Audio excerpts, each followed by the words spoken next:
Here we have a Diverge alloy. This is a Rider spec, just because I was the first person to put a 40 cassette on a road bike and put it on YouTube.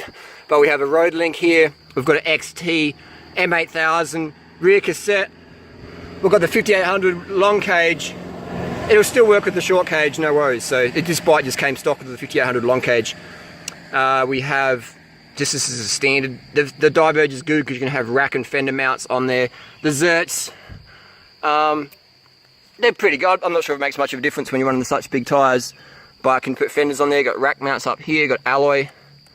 So we've got a 27.2 seat post. We've got a bit of a racier saddle on here and trim a few grams. It's got the Smart Worlds, very nice finish, very high quality alloy frame.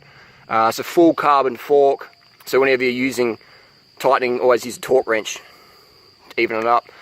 And we have also a little 5mm space on the top, that's important as well. Bars, we're just talking the stockies on here, Specialized, which are really good. Specialized, look at that nice shallow drop, very comfortable. Specialized, definitely pay attention to that.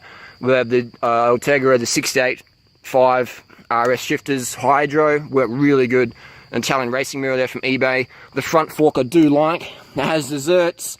Again, not too convinced with that, but it does feel like a very nice fork. You can probably put some rack mounts on here, fenders even. Very functional through axle. And we've got 785 discs. And I've got myself, I've got a number of bikes with these disc brake calipers, really nice. We've got a 160 rotor on the front, just a stock wheel set, the axis, very smooth running. The rims, an SES setup.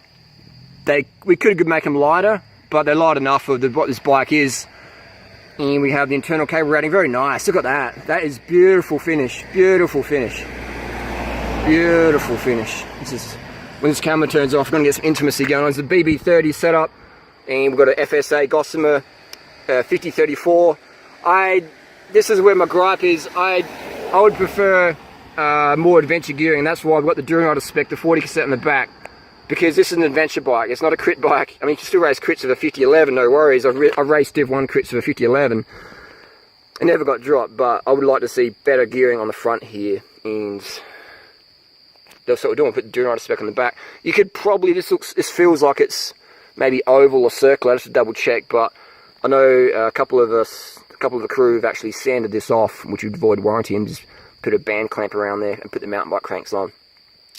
But it is a nice bike. It's Taiwanese made, and I would definitely rate them.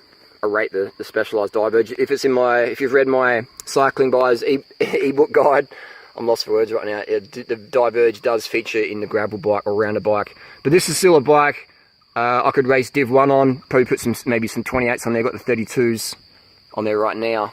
These tyres aren't too bad. Not many flats on them, but a nice bike. But it's definitely a fast bike. The Hydro discs work really good. And if you're going to get disc brake bike, I would recommend the Hydros.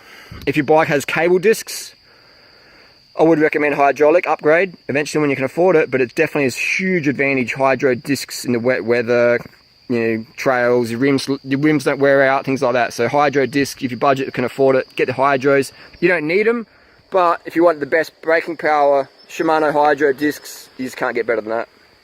It is a very comfortable bike, the Diverge. I've done a few reviews on this bike. I've done the carbon one. The alloy one feels really good as well. But the Hydro discs are just, a standout. And once you put the proper gearing on the Diverge, I mean, it comes stock with some Diverges come stock with a 28, a 34, 28 on an adventure bike.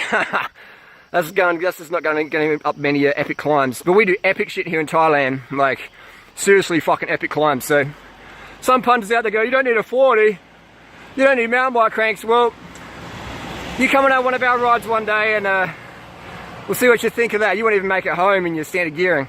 Seriously, some legit climbs here in northern Thailand. Put the proper gearing on so you can go up any fucking hill you want and get it done, finish strong. Do your 200, 300, 400, 500k, 600k rides. Fully loaded, whatever you want, and get it done. Diverge, legit bike. Lifetime frame warranty as well. And if you have any questions, what bike you want to see reviewed next, hit me up down below. We're doing bike reviews all year long now. Let's get it done. Like